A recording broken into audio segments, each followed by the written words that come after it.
All right, all right. First of all, what I want to say is I'm not just talking out the side of my neck when it comes to this particular topic. I understand what I'm talking about because my father is actually a teacher and he has been for 30 years or over 30 years. He's been teaching since the 70s, the 1970s, and he's still teaching in 2021. And through my father, I've been able to understand the culture of teachers, especially when it comes to inner city schools that are struggling and oftentimes unaccredited, because those are the only schools pretty much that my father has taught inside. All of his friends are pretty much teachers as well. And throughout my father's life, he's worked two full-time jobs. He was a full-time city bus driver and a full-time school teacher. So he would teach school in the morning, get off at 3 o'clock, and then by 3:30 he had to report to the bus company, and he would stay there until 1 in the morning, wake up at 5 in the morning, and get back to teaching. And what I've learned is the inner city school system has a lot of bad teachers. You've got teachers who pretty much don't care about the students. They're too young. Oftentimes they're in their early 20s. They don't have a lot of life experience, and oftentimes they're using teaching as a springboard to another career. Either they want to do something else in life and they look at teaching as a good thing to put on their resume in order to attain that. Like they may want to become a lawyer, they may want to get involved in some other job. And since becoming a teacher is relatively easy, all you need is 4 years of school. They look at that as good experience on their way to another career. So they're not that invested into teaching because they're looking at it as, okay, I'm gonna do this for a few years. It's gonna look good on my resume. Then I can go off to do what I really want. And teachers are very important, as we all know. Our kids spend so much time around them, and they can either make or break your kid.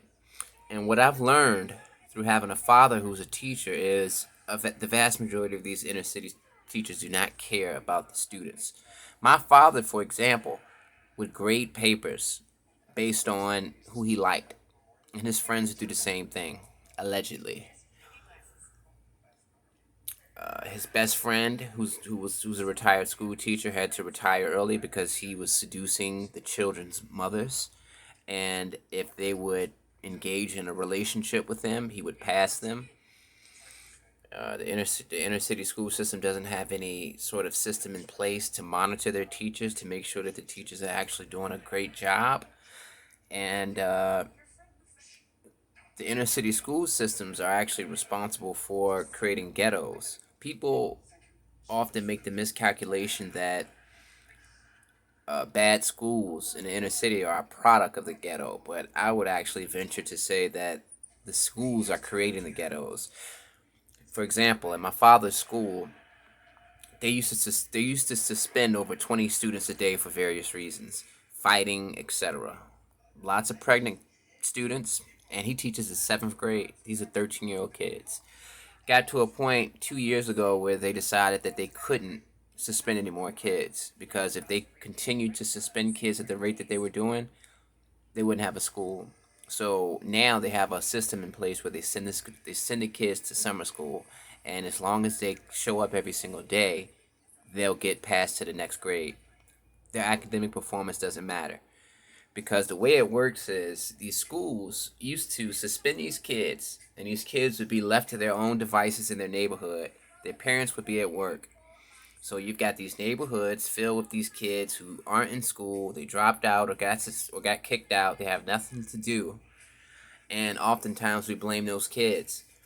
When in reality, we need to start blaming the teachers because a lot of these teachers are burnt out. They're not interested in being teachers. They're just using it as experience on their resume so that they can go on to do something else. And a lot of times they just don't care about the students. As long as the kids are not giving them any behavior problems and they're quiet, they'll pass them. They don't invest they don't have the passion that they should have. And when you have a situation like that, you're bound to have a bunch of kids who just aren't being adequately prepared by their teachers. Their teachers are failing them. And like I said, I've got experience. I'm 30 years old, about to be 31. My dad has been a teacher his entire life, and he's never even helped me with my homework before. I didn't even realize I needed classes until I was 15 years old in the ninth grade. So if my dad failed to do these things for me, and he's a teacher, imagine how these other people are. And my father, he didn't even have time to grade papers or anything like that because he had two full-time jobs. So let's start putting a little bit more analysis on these teachers. Are you really do you really desire to be a teacher? Are you really passionate about it, or are you just using this as a stepping stone to go off to do something else? Because being a teacher does look good on your resume. When you have kids who have obvious academic issues and they're not absorbing the material, are you going out of your way to help them? Or are you just simply so burnt out because you're at this bad school with these bad kids who have all of these behavior issues? As long as they're quiet and they don't do anything to make you mad, you pass them along. So we need to think about this. Peace.